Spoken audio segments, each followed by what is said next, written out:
আল্লাহ রসুল সাল্লাল্লাহু আলাইহি সাল্লাম কাবা বাইতুল্লাহ দরজাতে এসে দেখেন কাবা বাইতুল্লাহ দরজাতে ইয়া বড় এক তালা মারা।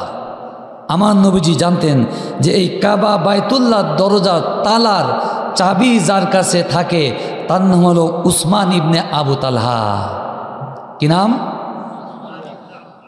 আল্লাহ রসুল সাল্লাল্লাহু আলাইহি সাল্লাম সমস্ত সাহাবীদেরকে বলেন, ও আমার সাহাবীরা, এই কাবা বাইতুল্লাহ চাবি যার কাছে থাকে তার নাম হলো উসমান ইবনে আবি তালহা।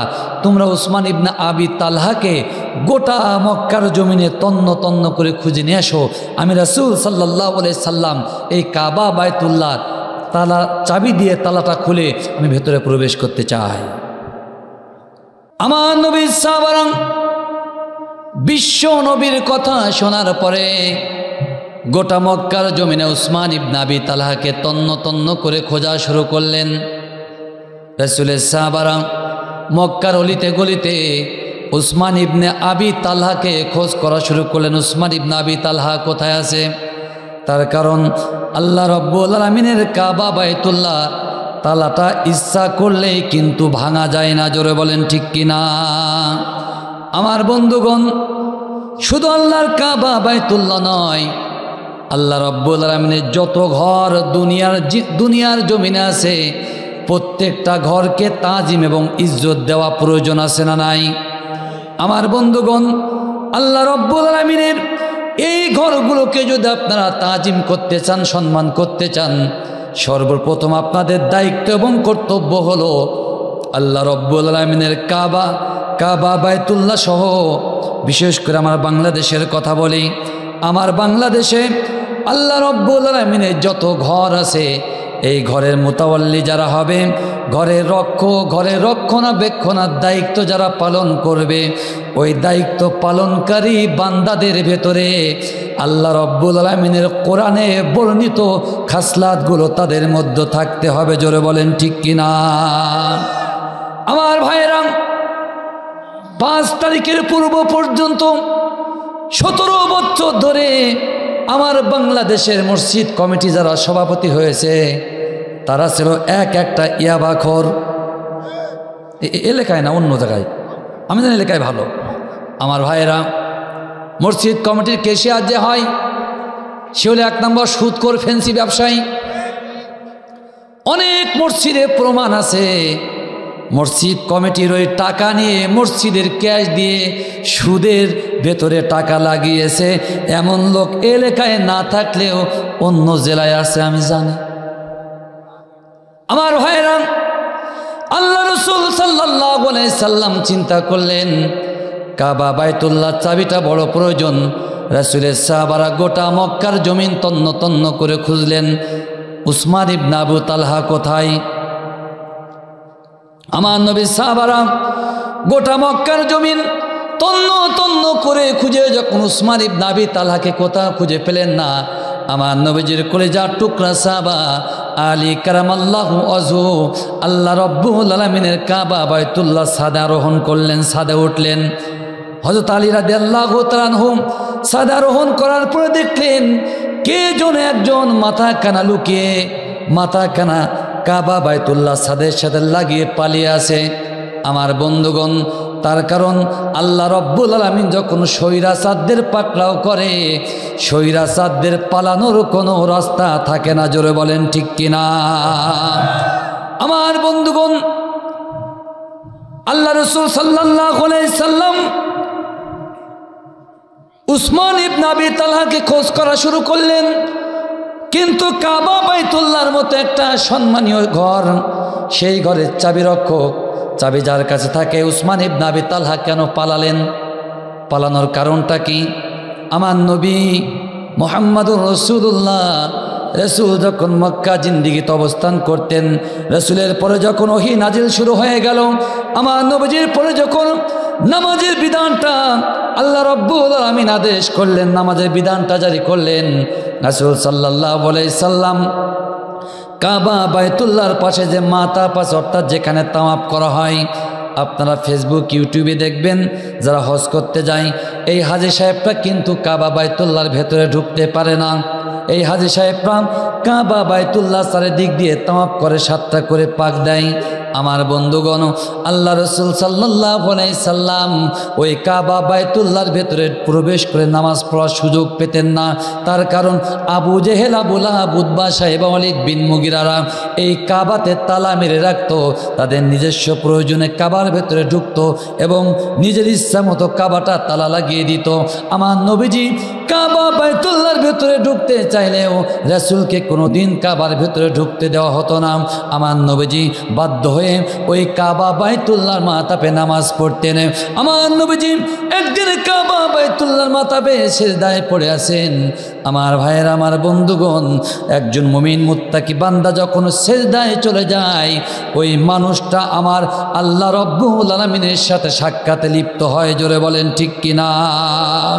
আমার নবীজি সিজদায় যখন যেতেন, রাসূল সাল্লাল্লাহু আলাইহি সাল্লাম আল্লাহর সাথে কথা বলা শুরু করে দিতেন। আমার ভাইয়েরা, এই জন্য রসুল বলেছেন, আসসালাতু মি'রাজুল মুমিনিন, এই নামাজ হলো একজন মুমিনের জন্য মেরাজ স্বরূপ। জোরে বলেন ঠিক কিনা? আমার বন্ধুগণ, রাসূল সাল্লাল্লাহু আলাইহি সাল্লাম নামাজ যখন পড়তে যেতেন, সিজদায় যখন যেতেন, আবু লাহাব, আবু জেহেল, উতবা, সাইবা, ওয়ালিদ বিন মুগিরারা আমার নবীকে নামাজ পড়তে দিত না। রাসূল যখন সিজদায় পড়তেন, রাসূলের ঘাড়ে উটের বুড়ি চাপিয়ে দিত। মাঝে মাঝে আবু জেহেল আমার নবীজির কাঁধে পাও দিয়ে দিত, গলায় পাও দিয়ে রাসূলকে কষ্ট দিত। আমার নবীজি একদিন জোহরের ওয়াক্তে কাবা বাইতুল্লাহতে নামাজ পড়তে গেলেন। রাসূল দেখলেন ওই কাবা বাইতুল্লাহর চাবিরক্ষক উসমান ইবনে আবি তালহা কাবা বাইতুল্লাহ চাবিটা লাগিয়ে বাড়ির দিকে রওনা দেয়। রাসূল সাল্লাল্লাহু আলাইহি সাল্লাম উসমান ইবনে আবি তালহাকে বলে, উসমান ইবনে আবি তালহা রে, এই কাবা বাইতুল্লাহ চাবি তো তোমার কাছে থাকে। ও উসমান ইবনে আবি তালহা, কাবা বাইতুল্লাহ চাবিটা যদি তুমি আমার কাছে একটু দিতে, আমি কাবা বাইতুল্লাহর ভেতরে যে আমি 2 রাকাত নামাজ আদায় করতাম, আমি আমার আল্লাহর সাথে মনে সুখে কথা বলতে পারতাম। রাসূল বলে, উসমান ইবনে আবি তালহা রে, তার কারণ হলো আমি যখন সিজদায় যাই, নামাজ পড়তে যাই, এই কাফেররা ওয়ালিদ বিন মুগিরারা আমাকে তো নামাজ পড়তে দেয় না। আমার বন্ধুগণ, রাসূল যখন উসমান ইবনে আবি তালহার কাছে কাবা বাইতুল্লাহ চাবিটা চাইলেন, উসমান ইবনে আবি তালহা বললেন, মুহাম্মদ শোনো, তোমার মতো এতিম, অসহায়, গরিব, পাওয়ারলেস, যাদের কোনো ক্ষমতা নাই, এই রকম ক্ষমতাহীন মানুষেরা কোনোদিন কাবা বাইতুল্লাহর চাবি নেওয়া তো দূরের কথা, কাবার ভেতরে ঢোকা তো দূরের কথা, এই তালার দিকেও তাকানো তাদের জন্য অপরাধ। আমার ভাইয়েরা, 17 বছর ধরে দেখেছি এক একটা গ্রামে কত ভালো মানুষ থাকে, আলেম থাকে। মসজিদের সভাপতি হওয়ার 1 নম্বর হকদার হলো ওই আলেম, 5 ওয়াক্ত নামাজি।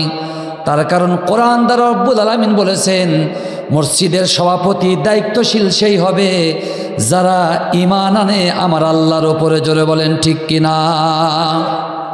আমার ভাইরা, রাসূল যখন কাবা বাইতুল্লাহ চাবিখানা চাইলেন, উসমান ইবনে আবি তালহা আমার নবী অকথ্য ভাষায় গালিগালাজ করলো, রসুলকে এমনভাবে অপমান অপদস্থ করলো।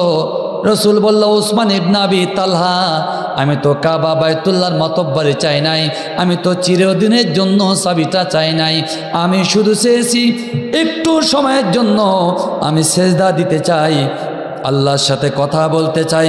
উসমান ইবনে আবি তালহা বলল, কোশ্চিন কালেও কাবা বাইতুল্লাহ চাবি তুমি হাতে পাবে না। আমার বন্ধুগণ, আমার নবীজিকে এত খারাপ ভাষায় কথা বলল, রাসূল সাল্লাল্লাহু আলাইহি সাল্লাম এত ব্যথিত হলেন। আমার নবীজি কাবা বাইতুল্লাহর তালাখানা হাত দিয়ে ধরলেন, রাসূলের 2 চোখ দিয়ে দরদর করে পানি পড়ে। নবীজির চোখের পানি যখন কাবা বাইতুল্লাহ তালাতে স্পর্শ করলো, আল্লাহ রব্বুল আলামিন জিবরাইলকে বলে, জিবরাইল এখনই চলে যাও, আমার বন্ধুকে জানিয়ে দাও, ইয়া রাসূলুল্লাহ, ইয়া হাবিবাল্লাহ, হুজুর আপনি কাঁদবেন না, এমন একটা সময় আসবে এই কাবা বাইতুল্লাহর মুতাওয়াল্লির দায়িত্বটা আল্লাহ রব্বুল আলামিন আপনার হাতে উঠিয়ে দিবে।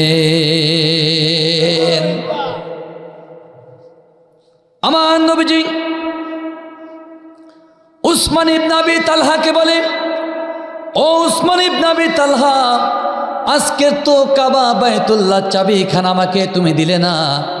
ওসমান ইবনে আবি তালহা রে, কিন্তু এমন একটা সময় আসবে যে সময় রব্বুল আলামিন এই কাবা বাইতুল্লাহ চাবির দায়িত্বটা আমার হাতে দেবে। রাসূল যখন এই কথা বললেন, উসমান ইবনে আবি তালহা বলল, মুহাম্মদ, ক্ষমতার স্বপ্ন চিরজীবনের জন্য দুঃস্বপ্ন হবে। তার কারণ আমার নেতা আবু জেহেলের লক্ষ্য হলো 2044 সাল পর্যন্ত। কথা বলে না আমার ভাইরা? যুগে যুগে যারা স্বৈরাচাররা যখন ক্ষমতায় বসে, মনে করে ক্ষমতা জীবনেও হাতছাড়া হবে না। যেমন করে পতিত স্বৈরাচার বলেছিল 2024, তারপরে 2048, তারপরে বলল যত দিন থাকবো দেশ আমার বাবার, ক্ষমতাও চালাবো নিজ হাতে। জোরে বলেন ঠিক কিনা? আরো জোরে ঠিক কিনা? আমার ভাইরা, আসলে ক্ষমতা দেওয়ার মালিক কে? আরো জোরে কে? বাংলার জনগণ মনে করেছিল জীবনে আর মনে হয় এ বেহায়া যাবে না। কথা বলে না আমার বন্ধুগণ? আল্লাহ যখন ধরে তখন ছাড় হয় না। জোরে বলেন ঠিক কিনা? আমার বন্ধুগণ, বিশ্বনবী মুহাম্মদুর রাসূলুল্লাহ সাল্লাল্লাহু আলাইহি সাল্লাম মক্কা থেকে মদিনায় হিজরত করলেন। নবী যেদিন মক্কা বিজয় করলেন, রাসূল সাল্লাল্লাহু আলাইহি সাল্লাম উসমান ইবনে আবি তালহাকে যখন খোঁজ করতে বললেন, আলী কারামাল্লাহু ওয়াজহু যখন কাবা বাইতুল্লাহ সাদারোহণ করলেন, আলী দেখে একজন কে যেন মোটা সোটা একজন ব্যক্তি মাথা কানা লুকিয়ে আছে। আমার বন্ধুগণ, আলী কারামাল্লাহু ওয়াজহু তার গায়ে গোতা দেয়ার বলে, ভাই তুই কি একটু মাথা খানা উঁচু করে একটু দেখি তো, চেহারাটা দেখি। আমার ভাইয়েরা, এত গুতাগুতি করে উসমান ইবনে আবি তালহার মনে কিন্তু ওই যে খটকা লেগে আছে। আমার বন্ধুগণ, তার কারণ অপরাধ যে করে অপরাধীর মনে কিন্তু বারবার অপরাধের দাগা দেয়। আমার ভাইয়েরা, এলাকার অনেকে বলে আমি কি কিছু করেছি, তারপর আমি বাড়ি যেতে পারছি না। আবার এসে হুজুর বলে, হুজুর আপনি তো জানেন আজকে 17 বছর তাফসির মাহফিল করেছি, মসজিদে এই উন্নয়ন করেছি, সে উন্নয়ন করেছি, মসজিদে বাম পাশা টেকওয়ালা বাসও ঢুকিয়ে দিয়েছি। আছে না নাই? ভাই, আমাদের এলাকায় এক মসজিদে দেখা গেল 5 তারিখের পরে জমা শুনলাম যে 1.5 কোটি টাকা হাওয়া। আমাদের তো এই সিএনডিএফ এলাকা কোটি কোটি টাকা, 1.5 কোটি টাকা নাই, মানে এক কান একলা ভাই ঢুকিয়ে দিয়েছে মসজিদে। আমার বন্ধুগণ, দেখবেন গ্রামে যারা এই কথাবার্তাগুলো বলে, ভাই অপরাধ যে করে তার মনে কিন্তু বারবার অপরাধের দাগা নিয়ে ওঠে। জোরে বলেন ঠিক কিনা? আর ছোট্ট একটা গল্প মনে পড়ে গেল, বলবো। একজন মহিলা রাস্তা দিয়ে যাচ্ছে, পাশের পাড়ায় একটা, ওই যে আগে দেখবেন আমাদের গ্রাম অঞ্চলে জারি সারি গান হতো, যে গানে কিন্তু কোনো বেহায়াপনা ছিল না, শিক্ষামূলক কথাবার্তা বলতো। আর এখন যা হচ্ছে, ওরে বাবা, বেশ্যা পতিতা নারী মমতাজ যা বাংলাদেশটা করে দিয়েছে, শেষ। বাংলাদেশের কৃষ্টি কালচার যা ছিল এক মমতাজে সব শেষ করে দিয়েছে। জোরে বলেন ঠিক কিনা? সংসদ ভবন, যেখানে বাংলাদেশের জনগণের কথা বলা হবে, বাংলাদেশের মানুষের ভাগ্য উন্নয়নের কথা হবে, দেশের উন্নয়নের কথা হবে, সেখানে বলে মাননীয় স্পিকার আমি একটা গান শোনাবো। এমন কাজ করে ফেলেছে ভাই। 2 টাকার নর্তকীকে যদি আকাশ ওঠানো হয়, বাদরকে যদি কাঁধে ওঠানো হয়, বাদর কি চুমা খাবে না পায়খানা ফিরবে? পতিত স্বৈরাচার সেই কাজটা দেখিয়ে দিয়েছে বাংলাদেশে। জোরে বলেন ঠিক কিনা? তো ওই যে মহিলার কথা বলছিলাম, পাশের পাড়ায় একটু ছোট জারি গান সারি গান হচ্ছে, মহিলা চিন্তা করছে, আরে যখন বিকালবেলা হচ্ছে একটু যাই শুনে আসি, ভালো ভালো গান হয়। তো মহিলা যেতে যেতে রাস্তার পরে দেখি ওই সময় আবার যে বড়ই হয় না, কুল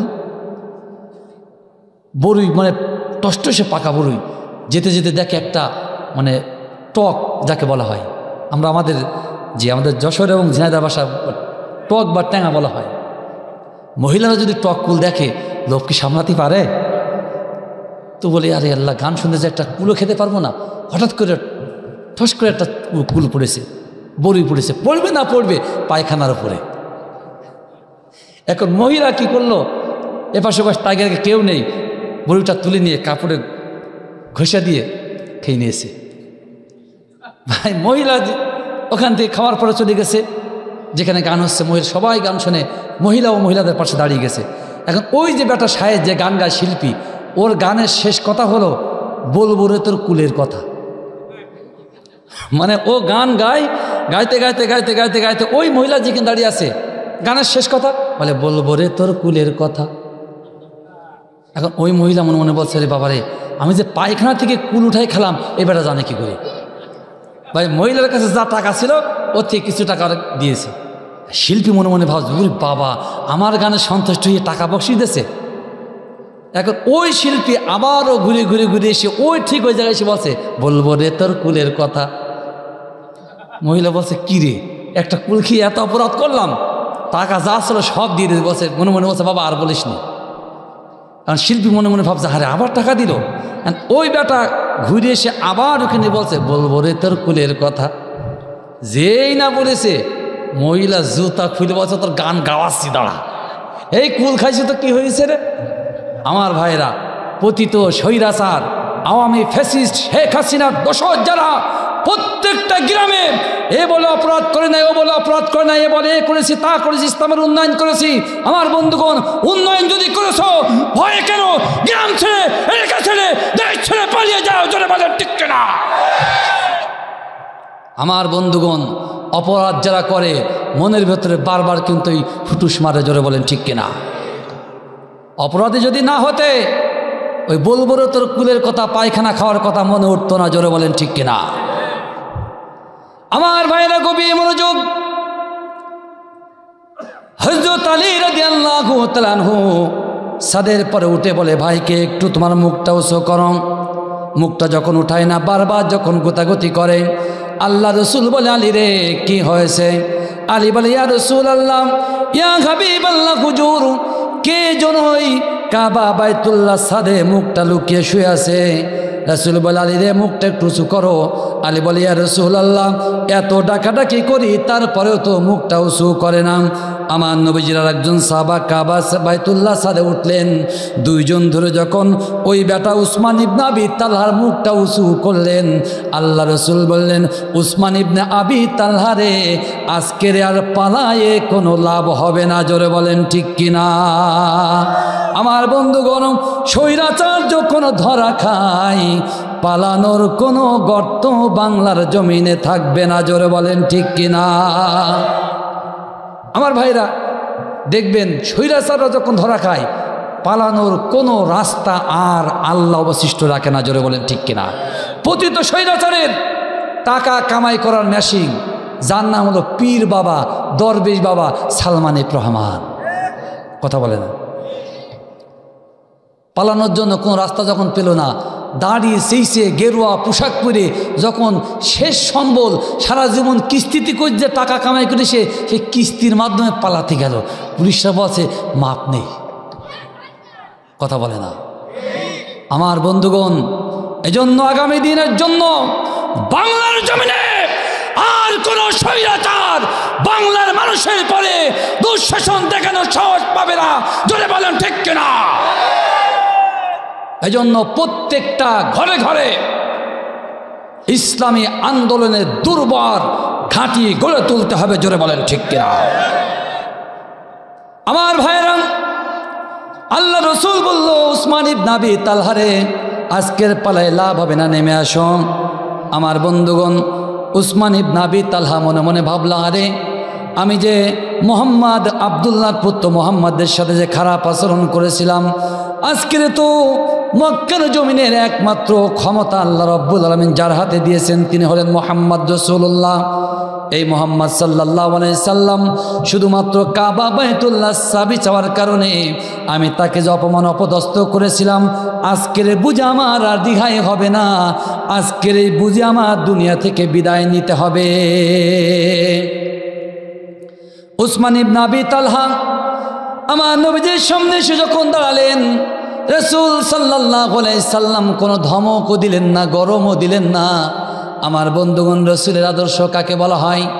সত্যিকার অর্থে যদি নবীজির আদর্শ যদি দেখতে চান, ইসলামী আন্দোলনের মর্দ মুজাহিদ নেতৃবৃন্দর দিকে একটু তাকান।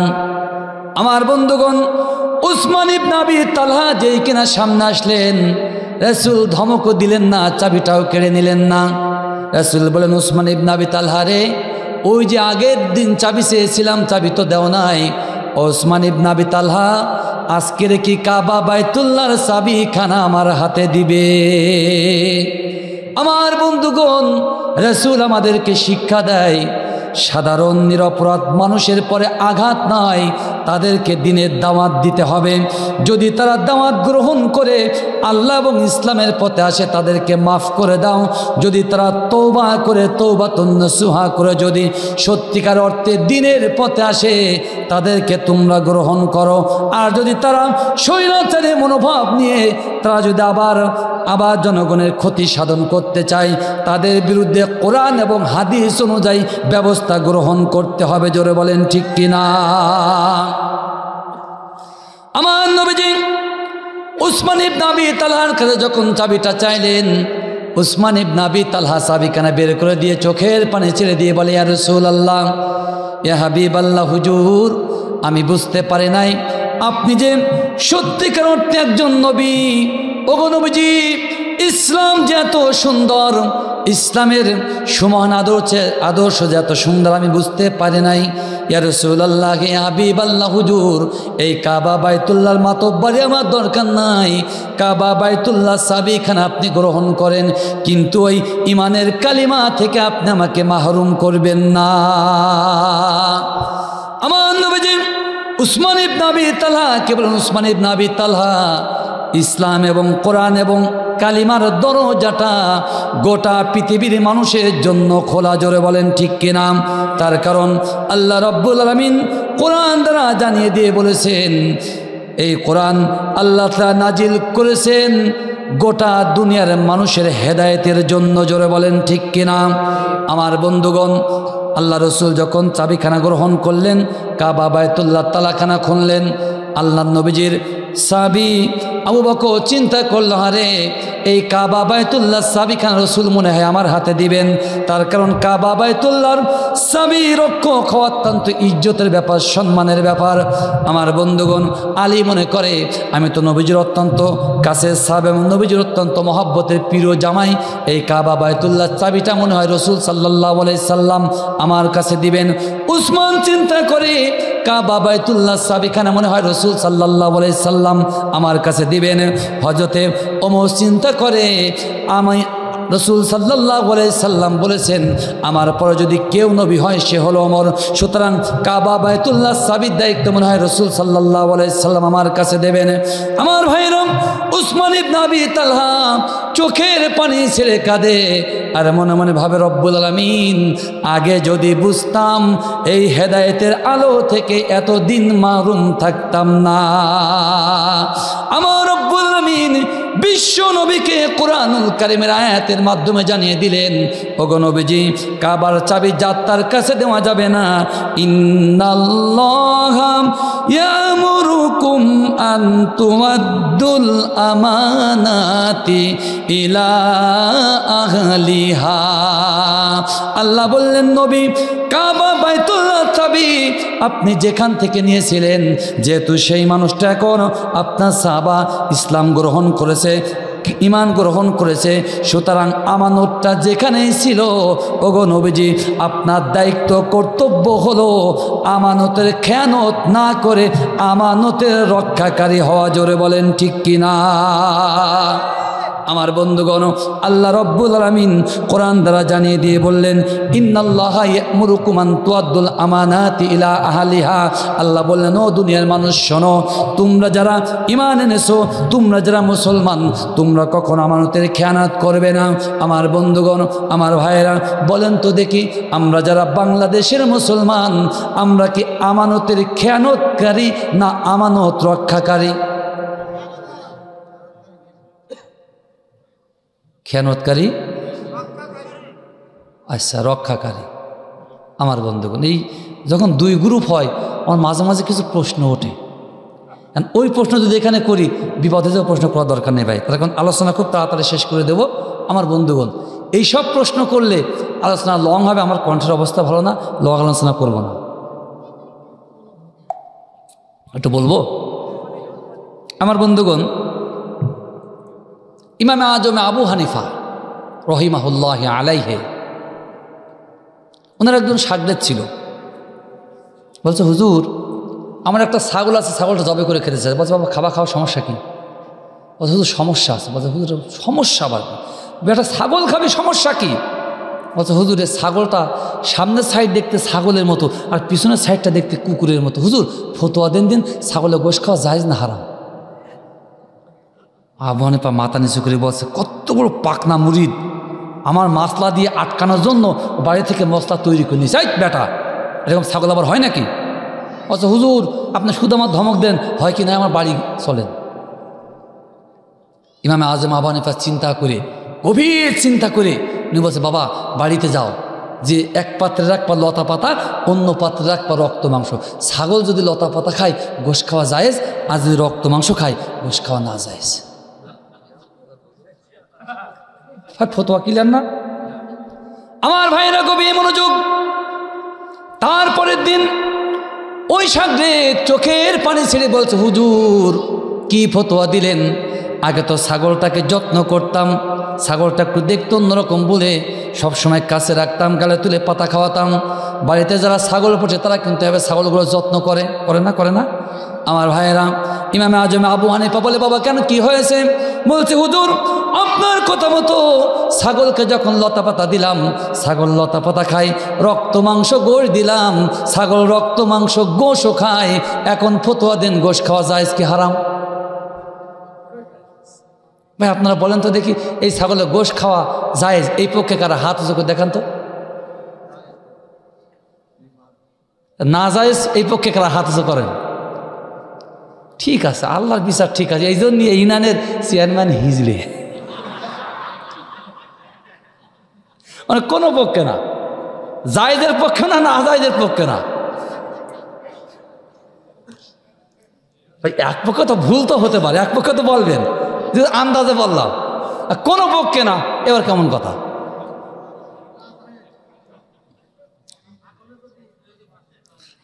আমার ভাইরা গভীর মনোযোগ। আল্লাহ রাব্বুল আলামিন এই দুনিয়াতে যত মানুষ পাঠিয়েছেন, এই মানুষের মধ্য থেকে যারা ইমানদার, এই ইমানদাররা আমানত রক্ষাকারী না আমানত খেয়ানতকারী আমাদের জানা প্রয়োজন আছে না নাই? আমার বন্ধুগণ এখন বলেন তো দেখি, আমরা যারা ইমানদার, আমরা যারা মুসলমান, আমাদের কাছে সব থেকে গুরুত্বপূর্ণ যে আমানত, সেই আমানতের নামটা কি? কেউ বলছে ভোট, কেউ বলছে কোরআন, আর কিছু আছে? আল কোরআন। তাহলে আমাদের কাছে আসুন, তাহলে কয়েকটি আমানত আছে, তার ভেতর প্রধান হলো আমাদের কাছে আল্লাহর পক্ষ থেকে গুরুত্বপূর্ণ যে আমানত, এই আমানতের নাম কি? আরো জোরে। আমার বন্ধুগণ, আল্লাহ রাব্বুল আলামিনের পক্ষ থেকে সব থেকে গুরুত্বপূর্ণ আমানত, এই আমানতের নাম হলো আল কোরআন। এই আমানতের খেয়ানত যদি কোনো বান্দা করে, কিয়ামতের কঠিন ময়দানে তাকে কিন্তু আল্লাহ রাব্বুল আলামিনের রোশানালে মুখোমুখি হতে হবে। জোরে বলেন ঠিক কিনা? আমার বন্ধুগণ, যদি কোনো বান্দা, আল্লাহর কোনো গোলাম যদি এই দুনিয়া জিন্দেগিতে আল কোরআনুল কারীমের আমানতটা রক্ষা না করে আমানতের খেয়ানতকারী হয়, আল্লাহ রাব্বুল আলামিন কিয়ামতের কঠিন ময়দানে এই আমানতের খেয়ানতকারী বান্দাদেরকে অন্ধ করে কিয়ামতের ময়দানে উত্তোলন করবেন। জোরে বলেন ঠিক কিনা? আল্লাহ রাব্বুল আলামিন কোরআন দ্বারা জানিয়ে দিয়ে বলেছেন, ওমান আ'রাদা আন যিকরি ফাইন্না লাহু মাঈশাতান দনকা ওয়া নাহশুরুহু ইয়াওমাল কিয়ামাতি আ'মা। আল্লাহ বললেন, শোনো, এই দুনিয়া জিন্দেগিতে কোরআন নামক আমানতের যারা খেয়ানত করবে, এই দুনিয়া জিন্দেগি তাদের জন্য অত্যন্ত কঠিন হবে, চ্যালেঞ্জের মুখোমুখি হতে হবে। এই দুনিয়া জিন্দেগি তাদের জন্য সুখময় হবে না। আমার বন্ধুগণ, অনেকে প্রশ্ন করতে পারে, হুজুর আমরা তো দেখি আমাদের সমাজে যারা কোরআনের বিরোধিতা করে ওরাই বরং সুখে আছে, অর্থবিত্ত ওদের বেশি, ওদের চাকরি বাকরি বেশি, কিন্তু যারা কোরআনের পক্ষে এদের টাকাও নাই, জমিও নাই, চাকরি বাকরিও নাই, অর্থবিত্তও নাই, ওদের বাজার ঘাটও ভালো মতো হয় না। জোরে বলেন ঠিক কিনা? আমার বন্ধুগণ, আমার ভাইরা, আসুন আমার মূল আলোচনার বিষয় সেদিকেই যাবে। যারা কোরআনুল কারিমের আমানত রক্ষাকারী এদের দুনিয়াতে সুখ না আখিরাতে সুখ। আমার বন্ধুগণ, আমানতের রক্ষাকারী যদি হন দুনিয়াতেও সুখ হবে, আখিরাতেও সুখ হবে। আলোচনার সামনে আসবে ইনশাল্লাহ।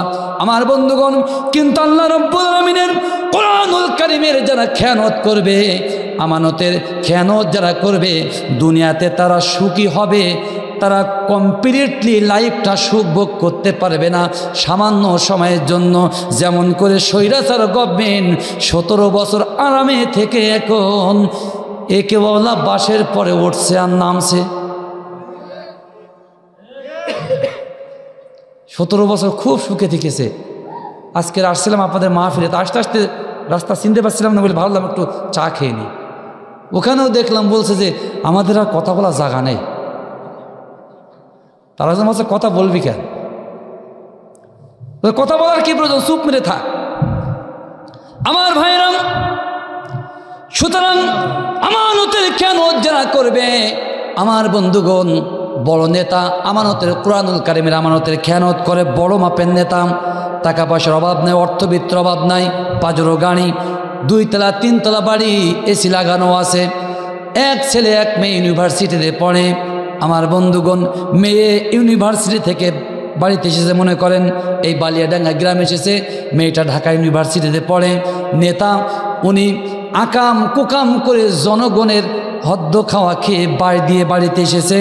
বাড়িতে এসে রাত 10টা 12টার দিকে এসে দেখে ঘর থেকে সুন্দর সুন্দর ধোয়া ধোয়া গন্ধ বের হচ্ছে। নেতা বলে, খুকির মা কি ব্যাপার, আমাদের বাড়িতে তো কোনো পুরুষ ছেলে নাই, ঘর থেকে ধোঁয়ার গন্ধ আসে কি? খুকির মা বলছে, কই না তো, আমাদের সখিনা বাড়িয়েছে, তাছাড়া তো কেউ নাই। আমার বন্ধুগণ, নেতা দরজায় যে দেখে, হারে আদরের কলিজার টুকরা মেয়ে ঘরের মধ্যে বসে বসে ইয়াবার টান মারে। আছে না নাই? আমার বন্ধুগণ, সুতরাং আল্লাহ রাব্বুল আলামিনের কোরআনের যারা খেয়ানতকারী হবে, এই দুনিয়া তাদের সংক্ষিপ্ত সময়ের জন্য সুখময় হতে পারে, কিন্তু চিরদিনের জন্য কিন্তু সুখকর হবে না। জোরে বলেন ঠিক কিনা? আল্লাহ রাব্বুল আলামিন কোরআন দ্বারা জানিয়ে দিয়ে বলছেন, ওয়ানাহশুরুহু ইয়াউমাল কিয়ামাতি আমা। আর যখন তারা কিয়ামতের ময়দানে আল্লাহর সামনে দাঁড়াবে, ওদের চোখ থাকবে না, অন্ধ অবস্থায় উঠবে। কিয়ামতের ময়দানে বলবে, লিমা হাশারতানি আমা, ওগো রব্বুল আলামিন, কিয়ামতের কঠিন ময়দানে আমাদের কেন অন্ধ করে উঠালে? দুনিয়া জিন্দেগিতে যখন আমরা ছিলাম আমাদের সুন্দর চোখ ছিল। আল্লাহ রব্বুল আলামিন বলবেন, ক্বালা কাযালিকা আতাতকা আয়াতুনা ফানাসিতাহা। দুনিয়াতে যখন ছিলে আমার কোরআনকে তোমরা ভুলে গিয়েছিলে, আমানতের খেয়ানত করেছো, এজন্য আজকের তোমার এই চোখ নামক আমানতটাও আমি আল্লাহ তাআলা তোমার কাছ থেকে কেড়ে নিয়েছি। আমার বন্ধুগণ, আসুন এখন কোরআনুল কারিমের আপনি যদি আমানত রক্ষাকারী হন, আমানত রক্ষাকারী যারা হবে তাদের কার্যক্রম কি হবে, কোন কাজটা করলে পরে আপনি কোরআনুল কারিমের আমানতের রক্ষাকারী হবেন। আল্লাহ রাব্বুল আলামিন কোরআনুল কারীম দ্বারা আমাকে আপনাকে বিশ্বনবীর মাধ্যমে স্পষ্ট ভাষায় জানিয়ে দিয়েছেন কোরআনুল কারীমের আমানত রক্ষাকারী কারা। আল্লাহ তাআলা জানিয়ে দিয়ে বললেন, ইয়া আইয়ুহার রাসূলু বাল্লিগ মা উনজিলা ইলাইকা মির রাব্বিক ওয়া ইল্লাম তাফআল ফামা বাল্লাগতা রিসালাতাহু। আল্লাহ বললেন, হে নবী, ইয়া আইয়ুহার রাসূলু বাল্লিগ মা উনজিলা ইলাইকা মির রাব্বিক। আল্লাহ বললেন, নবী, আপনার রবের পক্ষ থেকে যে রিসালাত রিসালাতটা আপনার কাছে পৌঁছানো হয়েছে। এই রিসালাতের হক হলো, রিসালাতের আপনার দায়িত্ব কর্তব্য হলো প্রত্যেকটা মানুষের বাড়িতে বাড়িতে দাঁড়ে দাঁড়ে এই রিসালাতটা পৌঁছানো লাগবে। জোরে বলেন ঠিক কিনা? আমার বন্ধুগণ, আল্লাহ রসুল বললেন বাল্লিগু আন্নী ওয়ালাউ আয়া।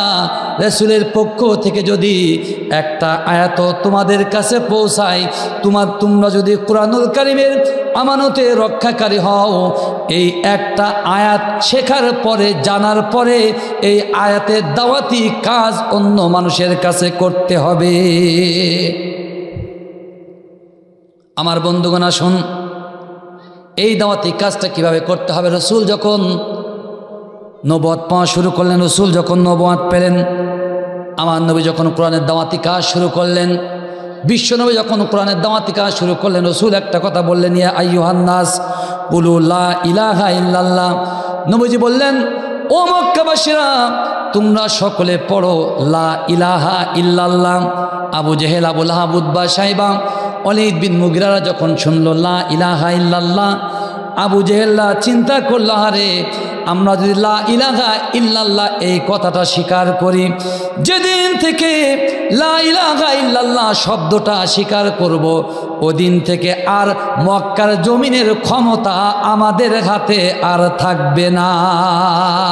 তার কারণ লা ইলাহা ইল্লাল্লাহ শব্দের অর্থ হলো, ইলাহা শব্দের অর্থ হলো একমাত্র ক্ষমতার আধার যিনি, তিনি কে? আমার বন্ধুগণ, ইলাহা শব্দের অর্থ হলো জমিন যার হুকুম চলবে তার। জোরে বলেন ঠিক কিনা? ইলাহা শব্দের অর্থ হলো আইন চলবে একমাত্র কার? ইলাহা শব্দের অর্থ হলো বিচার চলবে একমাত্র কার?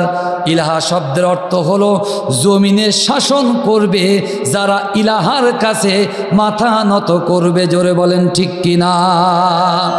আবু জেহেল চিন্তা করল, আরে আমার ভাতিজা যে দাওয়াত দেওয়া শুরু করেছে, আমরা যদি এই ইলাহাকে গ্রহণ করি, লাত মানত উজ্জাকে যদি আমরা পরিত্যাগ করি, আজ থেকে লাত মানত উজ্জাকে যদি পরিত্যাগ করি, এই লাত মানত উজ্জার পক্ষে যারা আছে ওরা আমাদের পক্ষে থাকবে না। আমার বন্ধুগণ, আমার ভাইয়েরা, রসুল যখন এই দাওয়াতি কাজ শুরু করলেন, আবু জেল বিভিন্নভাবে বাধা দেওয়া শুরু করলো, রসুলকে জেলখানায় দিল, হত্যা করার পরিকল্পনা করলো। তারপর আমার নবীজি এই দাওয়াতি কাজ থেকে চুল পরিমাণ পিছু হটলেন না। আমার নবীজি উতবা ইবনে রাবিয়াকে বলল, উতবা ইবনে রাবিয়া, যাও মুহাম্মাদুর রাসূলুল্লাহ সাল্লাল্লাহু আলাইহি সাল্লামের কাছে, আমাদের পক্ষ থেকে মুহাম্মাদের কাছে যাও, মুহাম্মাদের কাছে কিছু অফার দাও। উতবা ইবনে রাবিয়া বলল, মুহাম্মদ ভাতিজা, তুমি কি চাও বলো তো দেখি। তুমি যে নতুন দিনের দাওয়াতি কাজ শুরু করেছো, ও মুহাম্মদ, তুমি যা ইচ্ছা তাই করতে পারো, কিন্তু লা ইলাহা ইল্লাল্লাহ, একমাত্র ইলাহা আল্লাহ, এই দাওয়াতি কাজটা করতে পারবে না। আমার বন্ধুগণ, আমার ভাইয়েরা, আমরা যারা বাংলাদেশের মানুষ, আমরা যারা নামাজের পরে সকাল সন্ধ্যা লা ইলাহা ইল্লাল্লাহ ইল্লাল্লাহ ইল্লাল্লাহ করে জিকির করে পাগল করে দিই, আমরা যদি ইলাহা শব্দের অর্থ বুঝতে পারতাম, ওই দিন থেকে জিকির করা ছেড়ে দিতাম। ভাই ভুল বললাম? যদি ইলাহা শব্দের অর্থ বুঝতাম, ওই দিন থেকে জিকির করা ছেড়ে দিতাম। তার কারণ ভাই, মসজিদে বলছে লা ইলাহা ইল্লাল্লাহ, কারোর হুকুম মানবো না, মানবো কার? কোথায় বলছি? হাতে কি? কোরআন শরীফ আছে, কোরআনের ভেতর তসবি বের করে পড়ে লা ইলাহা ইল্লাল্লাহ। কারোর কাছে মাথা নত করবো না, করবো কার কাছে? লা ইলাহা ইল্লাল্লাহ, বিচার একমাত্র যার মানব তিনি কে? আমার বন্ধুগণ, আল্লাহর ঘর মসজিদে বসে বসে আল্লাহর কাছে ওয়াদা করলাম, রব্বুল আলামিন, আজ থেকে তোমার বিচার মানবো, তোমার হুকুম মানবো, তোমার কাছে মাথা নত করব। আবার জমিনে যখন বের হয়ে যায়, ওই বিড়িখোর, ইয়াবাখোর, জনগণের সম্পদ ফাঁকি দেওয়া নেতার পিছনে, জুলুমবাজ নেতার পিছনে এই সমস্ত মানুষগুলো স্লোগান দেওয়ার আছে না নাই?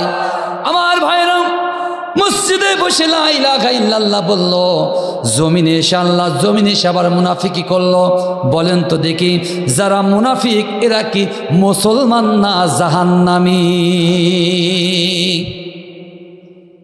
আমার বন্ধুগণ, উতবা ইবনে রাবিয়া বলল, ভাতিজা আজ থেকে কালিমার দাওয়াত দেওয়া ছেড়ে দাও, লা ইলাহা ইল্লাল্লাহ দাওয়াতটা ছেড়ে দাও। ও ভাতিজা, তুমি যদি মক্কার কাবা বাইতুল্লাহর ইমামতি চাও, তোমাকে দিয়ে দেবো, কোনো ব্যাপার না, আজ থেকে চাবিও তোমার কাছে। আল্লাহ রসুল বলল,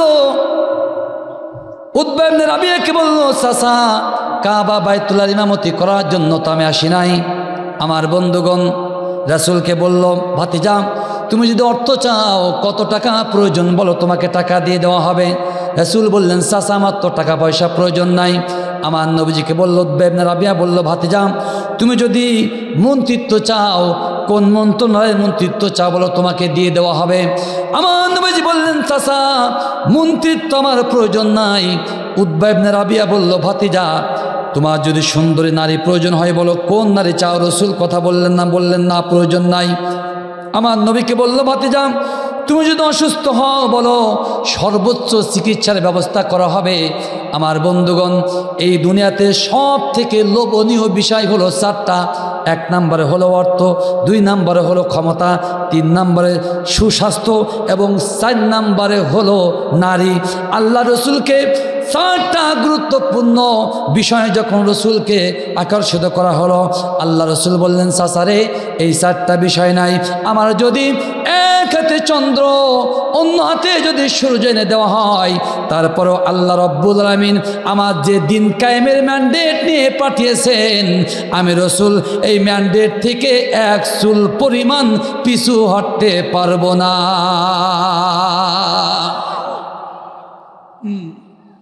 আমার বন্ধুগণ,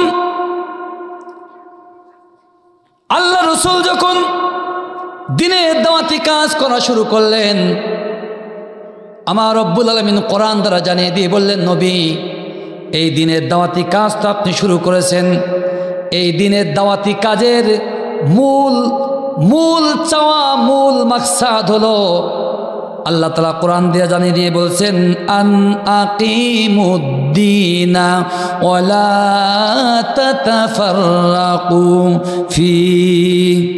আল্লাহ বললেন, নবী এই কোরআনুল কারীমের যে দাওয়াতি কাজ আপনি করেন, ওগো নবীজি এই দাওয়াতি কাজ করার অর্থ হলো আপনি শুধু ওয়াজ করলেন, নসিহত করেন, এখানে সীমাবদ্ধ থাকলে হবে না। আপনি ওয়াজ করেন, নসিহত করেন, মানুষের বাড়ি বাড়ি দাওয়াতি কাজ করেন। ওগো নবীজি আমি যে কোরআনে হুকুম আহকামগুলো দিলাম, এই দাওয়াতি কাজের মূল মাকসাদ, মূল টার্গেট হলো এই জমিনে আমার হুকুম আহকামগুলো কায়েম করা লাগবে। আমার ভাইয়েরা গভীর মনোযোগ দিবেন। 5 তারিখের পর থেকে গোটা বাংলাদেশের মানুষ একটা মাত্র জিনিস খোঁজ করে, সে যে দলের হোক না কেন, প্রত্যেকটা মানুষের মনে একটাই চিন্তা, একটা মাত্র জিনিস চাওয়া, সেই জিনিসের সেই চাওয়া পাওয়ার নাম হলো সুখ এবং শান্তি। কথা বলেন? প্রত্যেকটা মানুষ, ভাই যারা স্বৈরাচারের লোক ছিল, ওরাও বলে আর ভালো লাগে না, আমরাও শান্তি চাই। আছে না নাই? ভাই ভুল বললাম? কালকে থেকে খোঁজ নিয়ে দেখবেন, স্বৈরাচারা যারা এরকম গুতি এলো রাতে দিনে সন্ধ্যেবেলা, সন্ধ্যে মানে আগামীকাল ভোট, আজকে সন্ধ্যেবেলা, ওরাও চায় যে বাংলা জমিনে একটু শান্তি। জোরে বলেন ঠিক কিনা?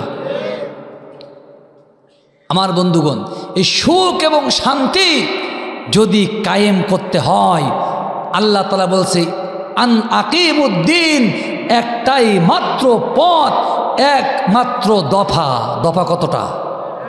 আমার বন্ধুগণ, 5 তারিখের পূর্বে বৈষম্য বিরোধী ছাত্র আন্দোলন, তারা বলেছিল যে চাকরির জন্য তারা আন্দোলন শুরু করেছিল। জোরে বলেন ঠিক কিনা? আন্দোলনে যখন স্বৈরাচার তার ম্যান্ডেট নিয়ে যেমন করে আলেম ওলামা ইসলাম আন্দোলনের পরে যেমন জুলুম নিপীড়ন চালিয়েছিল, ছাত্রদের পরে সেই জুলুম নিপীড়ন যেই চালিয়েছে, ওরা বলেছে দফা 1, দাবি 1, স্বৈরাচারের পদত্যাগ। জোরে বলেন ঠিক কিনা? আমার বন্ধুগণ, আজ বাংলাদেশের যদি শান্তি কায়েম করতে হয়, আমাদেরও দফা 1। দফা কত? দফা কত? দফা কত? আল কোরআনের হুকুমাত। দফা 1, আল কোরআনের হুকুমাত। জোরে বলেন ঠিক কিনা? আমার ভাইরা, প্রশ্ন হলো, বাংলার জমিনে মুসলমানের সংখ্যা কম না বেশি? এত মুসলমান থাকা সত্ত্বেও রসুলের সময় নাই মুসলমানের সংখ্যা কম ছিল, অধিকাংশ কাফের ছিল। এই জন্য আমার নবীজি নাই আল্লাহর পক্ষ থেকে আন আকিমুদ্দিনে আয়াতটা শুনিয়েছে। কিন্তু আমার বাংলাদেশে অধিকাংশ মুসলমান, এত মুসলমান থাকার পরেও বাংলাদেশে আন আকিমুদ্দিন, আল্লাহ রব্বুল আলামিনের দিন কায়েমটা কেন অত জরুরি? আমরাও কেন বলি, ইসলামী আন্দোলন যারা করে তারাও কেন বলে দিন কায়েম করতে হবে, আলেম উলামা যারা আছে তারাও কেন বলে দিন কায়েম করতে হবে। আমার বন্ধুগণ, আসলে বাংলার জমিনে দিন কায়েম কেন প্রয়োজন জানা, আমাদের জানা প্রয়োজন আছে না নাই? আমার ভাইরা আসুন, আসলে বাংলাদেশে যদি কোরআনের হুকুমাত কায়েম হয়, আমাদের বাংলাদেশের কী লাভ? আমরা যারা জনগণ আমাদের কী লাভ? যারা স্বৈরাচার ওদের কী লাভ? যারা মহিলা ওদের কী লাভ? যারা হিন্দু ওদের কী লাভ? যারা বৌদ্ধ ওদের কী লাভ? যারা খ্রিস্টান ওদের কী লাভ? যারা হিজড়ে ওদের কী লাভ? জানা প্রয়োজন আছে না নাই? ভাই, কোরআন কি শুধু আমরা যারা আমার না, এই যারা জামাত করে তাদের নাকি? কোরআন আল্লাহ তাআলা দুনিয়াতে যত মানুষ আছে সবার জন্য আল্লাহর কোরআন, জোরে বলেন ঠিক কিনা? আমার ভাইয়েরা গভীর মনোযোগ। আমার বাংলার জমিনে যদি কোরআনের হুকুমাত কায়েম হয়ে যায়, বাংলাদেশ যদি কোরআন দ্বারা পরিচালিত হয়, কি লাভ? আমার বন্ধুগণ, যদি বাংলার জমিনটা কোরআনের রাজ কায়েম হয়ে যায়, কোরআন দ্বারা যদি পরিচালিত হয়, ওই ইসলামী রাষ্ট্রের 1 নাম্বার বৈশিষ্ট্য হবে বাংলাদেশের সংবিধান হবে আল্লাহ রব্বুল আলামিনের 30 পারা কোরআন, জোরে বলেন ঠিক কিনা? আমার বাংলাদেশে 30 পারা কোরআনকে সংবিধান কেন তৈরি করা দরকার? অনেকের মনে প্রশ্ন, হুজুর আমাদের দেশে তো সংবিধান আছে, আবার কোরআনকে কেন সংবিধান বানাতে হবে? আমার বন্ধুগণ, কোরআনকে সংবিধানের জন্য বানাতে হবে 2 থেকে 3টা পয়েন্ট বলবো।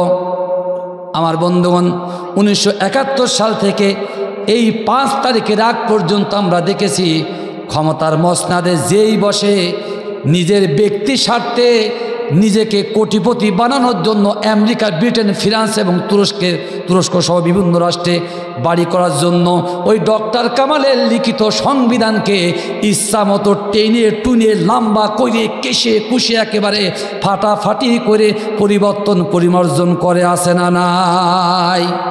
আমার ভাইরা, কেউ এসে বাংলাদেশের সংবিধানকে এত ধারা বাদ দিয়ে বলে আজ থেকে তত্ত্বাবধায়ক সরকার বাদ।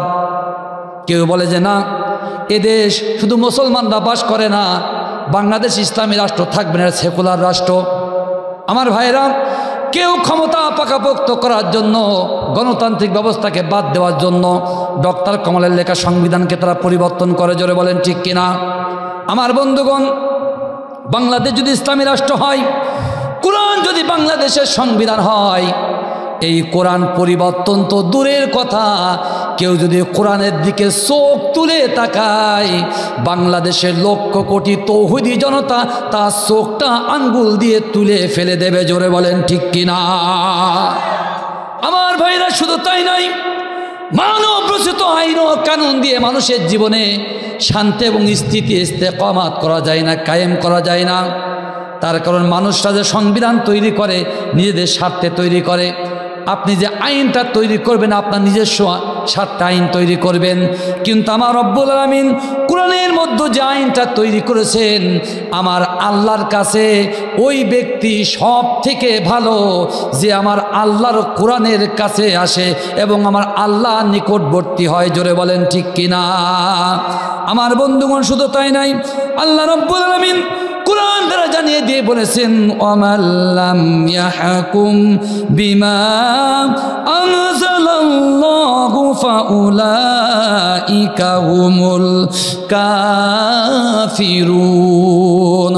আল্লাহ বললেন, শোনো, কোরআন দিয়ে যারা বিচার করে না, অর্থাৎ কোরআনকে যারা বিচার ব্যবস্থা হিসেবে গ্রহণ করে না, সংবিধান হিসেবে গ্রহণ করে না, ওরা হলো টাটকা কাফের, ওরা হলো ফাসেক, ওরা হলো 1 নম্বর জালেম। জোরে বলেন ঠিক কিনা আমার বন্ধুগণ।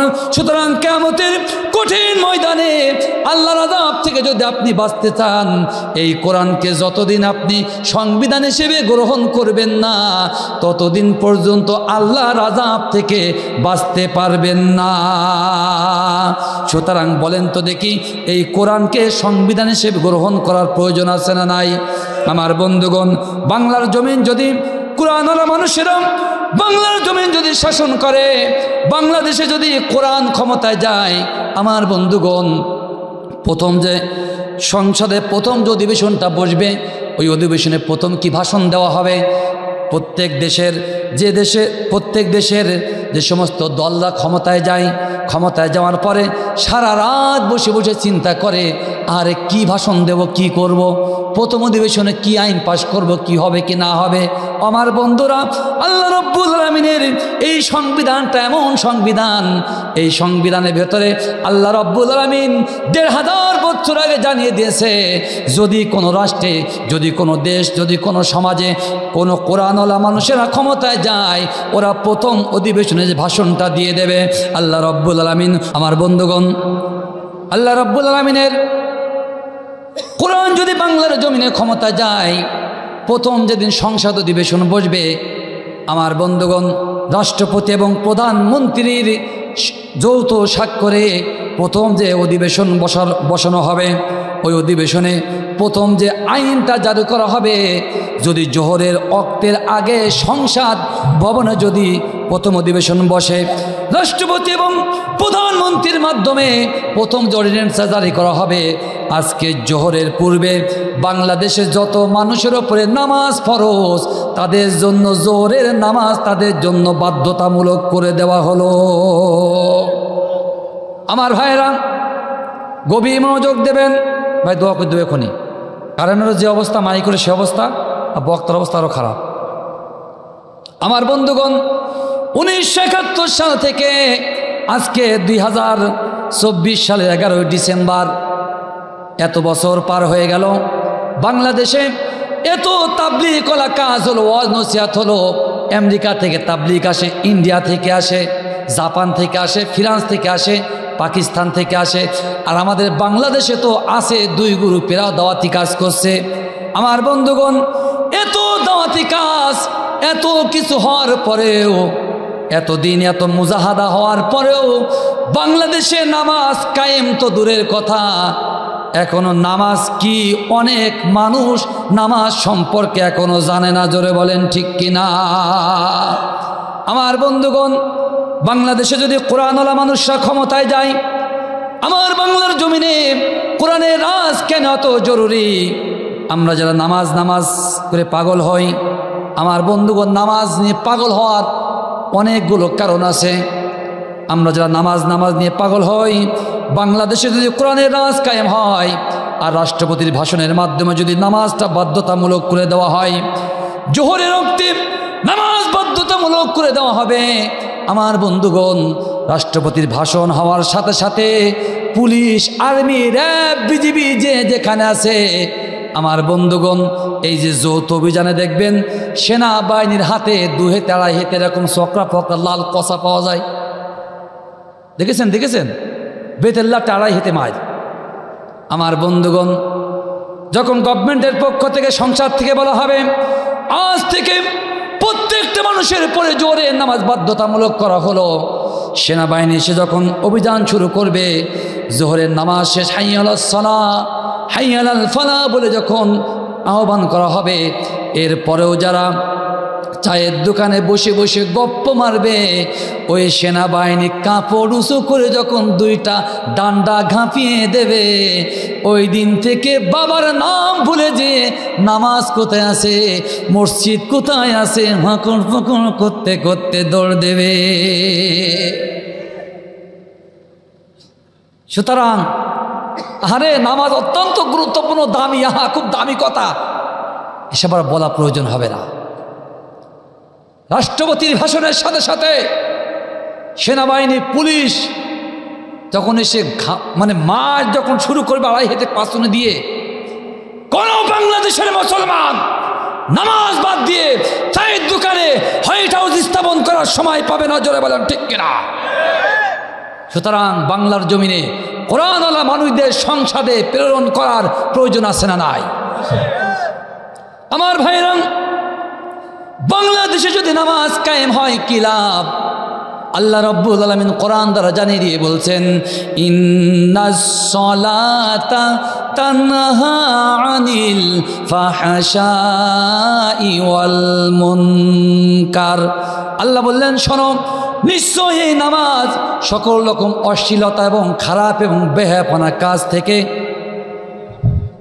নামাজিকে ফিরিয়ে রাখে।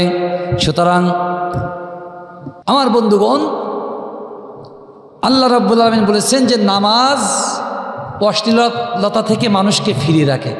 বাংলাদেশের মানুষ যদি 5 ওয়াক্ত নামাজি হয়ে যায়, যে বেটা মেম্বার হবে ও যে নামাজি হয়, নামাজ পড়ে এসে ওকে আর জনগণের ওই যে ভিজিয়ে কাঠের চাল, বিধবা ভাতার কাঠের চাল, এগুলো কি মেরে খাওয়ার মতো এনার্জি তারা থাকবে? কথা বলে না। আমার ভাইরা, বাংলার জমিন যদি কোরআন দিয়ে পরিচালিত হয়, এই নামাজি মানুষগুলোর কদর বাড়বে। আমার বন্ধুগণ, এখন আসুন, বাংলাদেশের অধিকাংশ রাজনীতিবিদরা ওরা চায় না বাংলাদেশে কোরআনের রাজ কায়েম হোক। তার কারণটা কি? আমার বন্ধুগণ, তার 1 নম্বর কারণ হল, যদি বাংলার জমিন সহ যে বাংলার জমিন সহ পৃথিবীর অন্য রাষ্ট্রে যেখানে যেখানে কোরআনের রাজ কায়েম হবে, আমার বাংলাদেশে যদি কোরআনের রাজ কায়েম হয়ে যায়, এই বাংলার জমিনে শাসক হবে তারা যারা আমার আল্লাহ রব্বুল আলামিনের নিকটতম বান্দা, জোরে বলেন ঠিক কিনা? আল্লাহ রব্বুল আলামিন কুরআন দ্বারা জানিয়ে দিয়ে বলেছেন, ইন্না আকরামাকুম ইনদাল্লাহি আতকাকুম। আল্লাহ বললেন, শোনো, আল্লাহ রব্বুল আলামিনের নিকটবর্তী এবং মহব্বতের বান্দা হলো তারা যারা তাকওয়াবান। সুতরাং যদি কোরআনের রাজ কায়েম হয়ে যায়, যারা তাকওয়াবান মানুষ, এই তাকওয়াবান মানুষদেরকে প্রত্যেকটা সেক্টরের দায়িত্ব দেওয়া হবে, জোরে বলেন ঠিক কিনা? আমার বন্ধুগণ, যদি বাংলাদেশে কোরআনওয়ালা মানুষরা ক্ষমতায় যায়, যখন মেম্বারে নির্বাচন হবে, চেয়ারম্যানের নির্বাচন হবে, মানুষ যখন 5 ওয়াক্ত নামাজ পড়া শুরু হবে, মানুষ যখন নামাজি হয়ে যাবে, মানুষের মনটা যখন পরিবর্তন হয়ে যাবে, আল্লাহর দিকে মনটা যখন নিসবাত হয়ে যাবে, ওই মানুষটা চিন্তা করবে, আরে আমাদের মসজিদের ইমাম সাহেব নামাজি মানুষ, জীবনে কোনোদিন কোন মানুষের সাথে কটু কথা বলে নাই। আমাদের মসজিদের ইমাম সাহেব, আমাদের মসজিদের মুয়াজ্জিন সাহেব নামাজি মানুষ, কোনোদিন কারোর সাথে তেড়ে কথা বলে নাই, কোনোদিন কারোর সম্পদ চুরি করে নাই। সুতরাং এইরকম একজন 5 ওয়াক্ত নামাজি মানুষ, ইমানদার মানুষ যদি আমাদের ওয়ার্ডের মেম্বার নির্বাচিত হয়, আমাদের মনে হয় এই ওয়ার্ডের একটা সম্পদও মেম্বার সাহেব মেরে খাবে না। আমার বন্ধুগণ, যদি কোরআনওয়ালা মানুষরা ক্ষমতায় যায়, ইউনিয়ন পরিষদের চেয়ারম্যান যিনি হবেন, উনিও হবেন একজন কোরআনওয়ালা মানুষ, জোরে বলেন ঠিক কিনা? কেন কোরআনওয়ালা মানুষ হতে হবে? আল্লাহ রব্বুল আলামিন কোরআন দ্বারা জানিয়ে দিয়ে বলেছেন, ইন্না আনজালনা ইলাইকাল কিতাবা বিল হাক্কি লিতাহকুমা বাইনান নাসি বিমা আরাকাল্লাহ। আল্লাহ বললেন, শোনো, আমি এই কোরআন নাজিল করেছি যাতে করে মানুষেরা কোরআনের বিচার দিয়ে মানুষের মধ্যে বিচার মীমাংসা করে। আমার বন্ধুগণ, এখন ইউনিয়ন পরিষদের চেয়ারম্যান যিনি হবেন, আমরা দেখি বাংলাদেশের অধিকাংশ চেয়ারম্যানরা ওরা কোরআন দিয়ে বিচার করা তো দূরের কথা, যখন সূরা ফাতিহা পড়তে যায় অন্তত গুনে গুনে 10 বার ব্রেক মারতে হয়। কথা বলেন? অধিকাংশ চেয়ারম্যান কোরআন দিয়ে বিচার করবে কি করে? কোরআন তো পড়তেই পারে না, সূরা ফাতিহা পড়তে গেলে মাজা ভেঙে যায়। আমার বন্ধুগণ, কিন্তু বাংলাদেশে যখন কোরআনের রাজ কায়েম হয়ে যাবে, যারা আল্লাহ রাব্বুল আলামিনের নিকটবর্তী গোলাম, আল্লাহ ক্ষমতা তাদের হাতে দিয়ে দেবে। অদাকার আরো জোরে কার? এদেশে যদি কোরআনের রাজ কায়েম হয়ে যায়, আমার বন্ধুরা, আল্লাহ নিকটবর্তী বান্দা যারা, আল্লাহ রব্বুল আলামিন নেতৃত্ব ভার তাদের হাতে দিয়ে দেবে। কোরআনওয়ালা মানুষ যখন ইউনিয়ন পরিষদের চেয়ারম্যান হবে, চেয়ারম্যান সাহেব যখন ধর্ষণের বিচার করতে যাবে, ডাইন পাশে মুফতি থাকবে 3 জন, বাম পাশে মুফতি থাকবে 3 জন। আমার ভাইয়েরা, চেয়ারম্যান সাহেব ইচ্ছা করলে কিন্তু নিজের ইচ্ছা মতো বিচার করতে পারবে না। তার কারণ ইসলামী রাষ্ট্র ব্যবস্থায় বিচার ব্যবস্থা নিজের ইচ্ছা মতো একা একা দেওয়া যায় না। সেখানে মজলিসে শুরা থাকবে, সেখানে থাকবে বিচার ব্যবস্থার জন্য বোর্ড গঠন করা হবে। জোরে বলেন ঠিক কিনা? বিচারিক বোর্ড, বিচার কাউন্সিল যে রায় দেবে, ওই রায়টা চেয়ারম্যান সাহেব পড়বে। আমার বন্ধুগণ, পড়ার পরে চেয়ারম্যান সাহেব রায় দেবে। এটা বাবার রাষ্ট্র না যে ইচ্ছা মতো আলেম ওলামাদের নামে ফাঁসির অর্ডার জারি করে দিলাম। জোরে বলেন ঠিক কিনা? আমার বন্ধুগণ, আমার ভাইরা, এখন চেয়ারম্যান সাহেব যদি কোরআনওয়ালা মানুষ হয়, চুরি করলে তার বিচারটা কি হবে? চেয়ারম্যান সাহেব বলে, মুফতি সাহেবটা আপনারা রায় দেন। রায় যখন পড়বে, এবার চেয়ারম্যান সাহেব কোরআনুল কারিমটা খুলবে।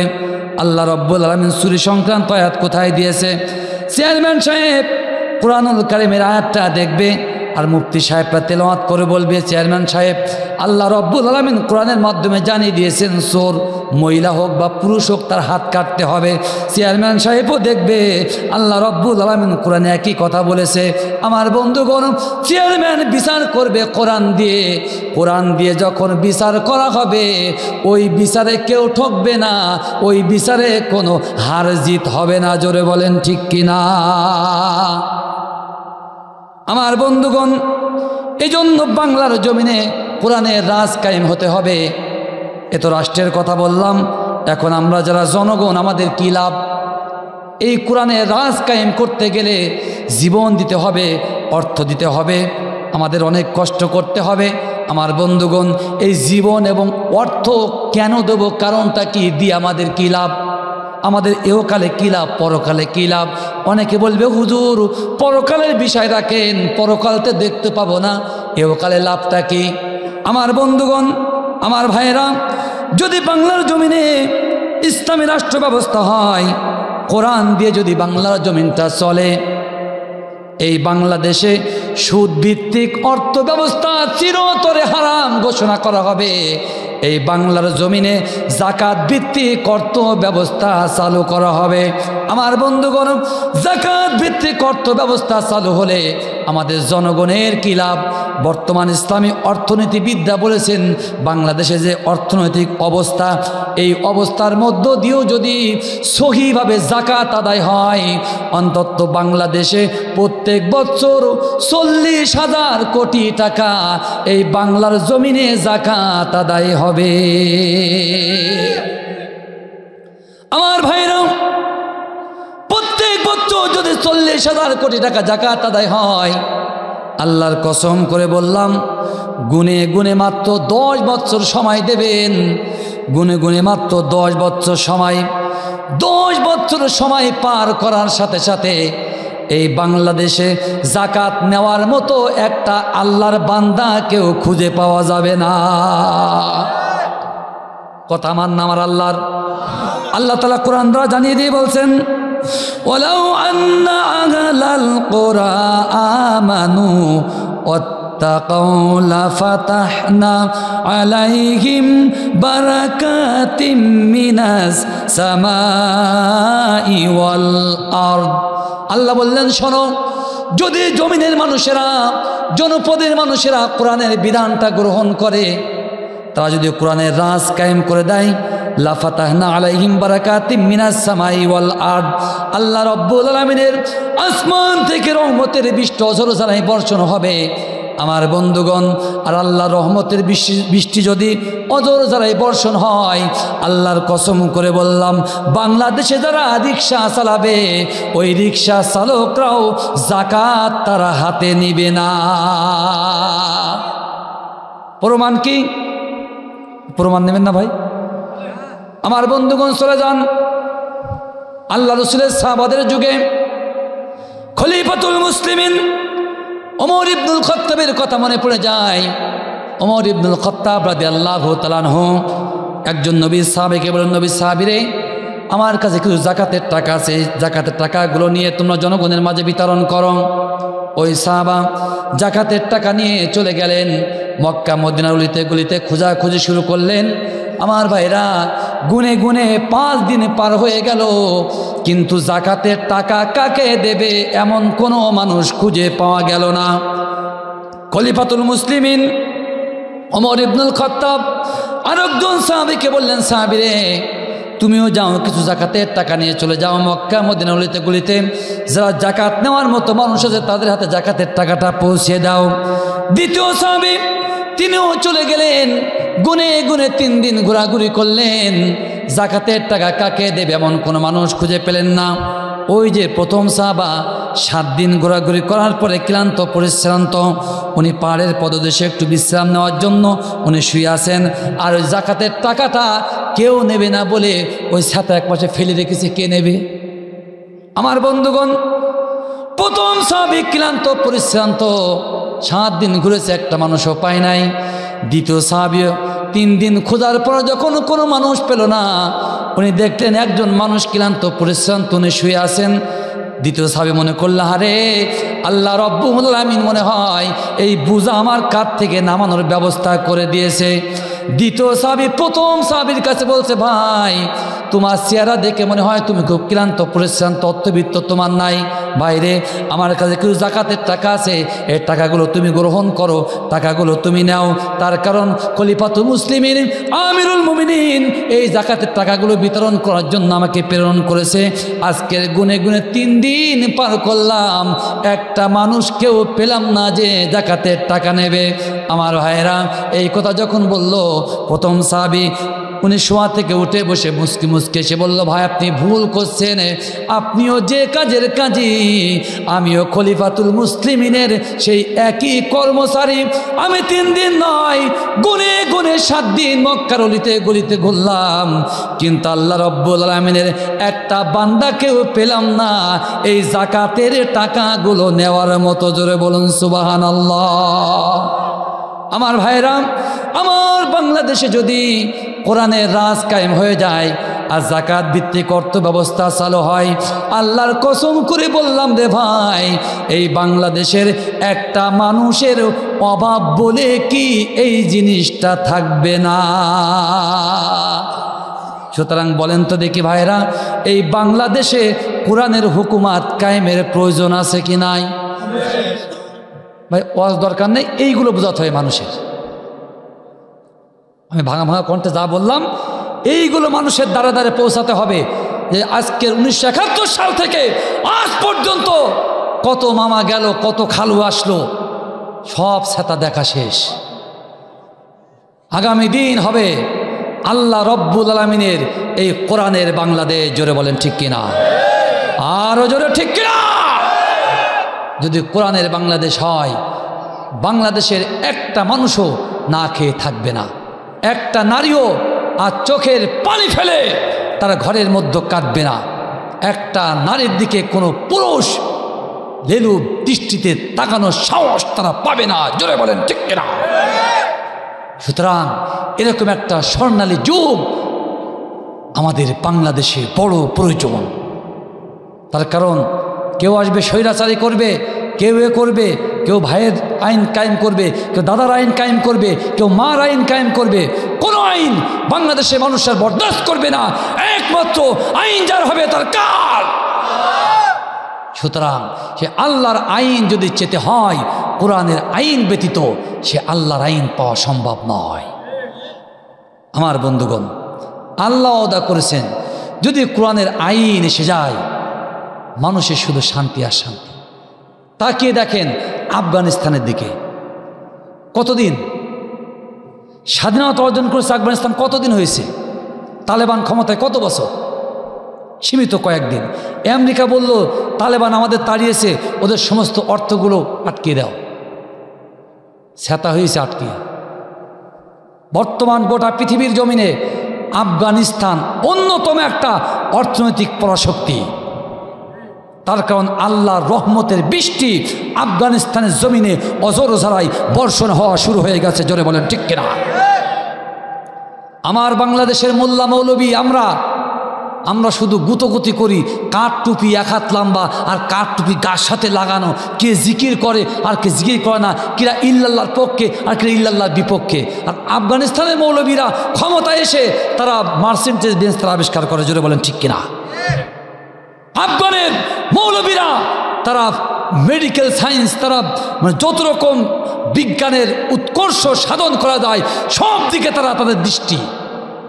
আর আমরা যারা মৌলবী, কোনে মিলাদ পড়বো, কোনে কাঠ টুপি লম্বা, এসব নিয়ে ফতোয়াবাজিতে এখনো ব্যস্ত। জোরে বলেন ঠিক কিনা?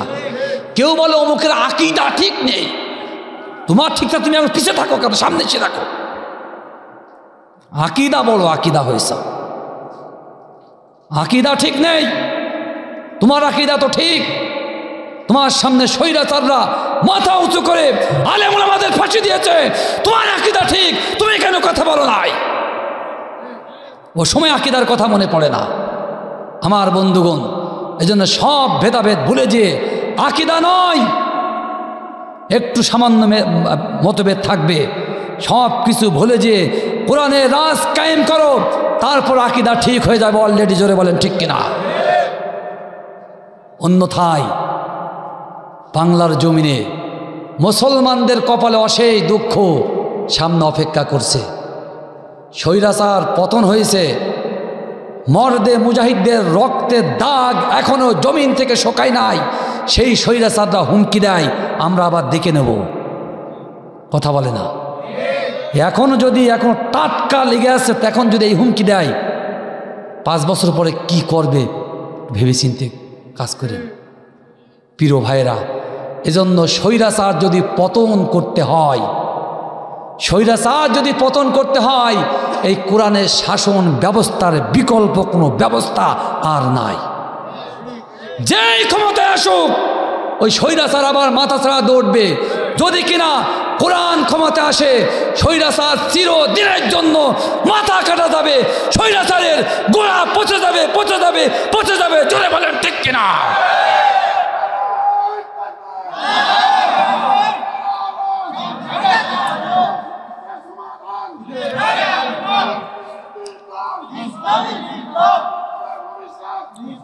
আমার ভাইরা, আমার বাপজির,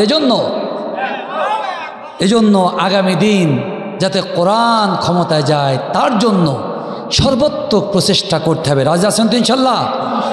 আল্লাহ আমাদের কবুল করুন। সকলে বলছে আমিন।